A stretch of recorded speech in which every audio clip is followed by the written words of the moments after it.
அண்மை செய்தி தஞ்சைக்கு இன்று அதி கனமழைக்கான ரெட் அலர்ட் எச்சரிக்கையும் நாளை ஆரஞ்ச் அலர்ட் எச்சரிக்கை விடுத்திருக்கும் நிலையில் தஞ்சைக்கு பேரிடர் மீட்பு குழு வருகை தந்திருக்கிறது. மேலும் விவரங்களோடு இணைகிறார் செய்தியாளர் ராஜ்குமார். வணக்கம் ராஜ்குமார், விவரங்கள்.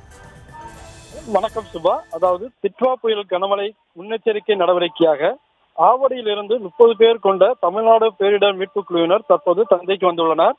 திட்வா புயல் மையம் கொண்டு உள்ள காவேரி படுகை மாவட்டங்களில் ரெட் அலர்ட் விதிக்கப்பட்டுள்ளது. புயல் மற்றும் மழையால் பாதிப்பு ஏற்படும் பகுதிகளில் மீட்பு நடவடிக்கைகள் மேற்கொள்ள ஆவடியிலிருந்து தமிழ்நாடு பேரிடர் மீட்பு படையிலிருந்து 30 பேர் கொண்ட குழுவினர் சார்பு ஆய்வாளர் அனுசியா தலைமையில் தஞ்சை வந்துள்ளனர். மிதவை பாலம், ஜெனரேட்டரும், மரம் அறுக்கும் எந்திரம், டார்ச் லைட் உள்ளிட்ட மீட்பு உபகரணங்கள் உடன் தயார் நிலையில் தற்போது வந்துள்ளனர். வருகிற 30ஆம் தேதி வரை தஞ்சையில் இருக்கும் மீட்பு படையினர் பாதிப்பு ஏற்படும் பகுதிகளுக்கு மாவட்ட ஆட்சியர் உத்தரவின்படி அந்தந்த பகுதிகளுக்கு சென்று மீட்பு நடவடிக்கையில் ஈடுபடுவதாக தெரிவித்து படைக்குழு தலைவர் அனுசியா, ஆபத்தில் சிக்கியுள்ளவர்களுக்கு முதலுதவி அளிக்கவும் மீட்கவும், வெள்ளத்தால் சூழ்ந்து வீடுகளில் தவிக்கும் மக்களை மீட்டுக் கொண்டு வர மிதவை படகு, மரங்கள் சாய்ந்து போக்குவரத்து தடை இல்லாமல் இருக்க மரம் அறுக்கும் இயந்திரம் உள்ளிட்ட அனைத்து மீட்பு உபகரணங்களும் உள்ளதாக தற்போது அந்த மீட்பு குழுவானது வந்துள்ளது. சுபா.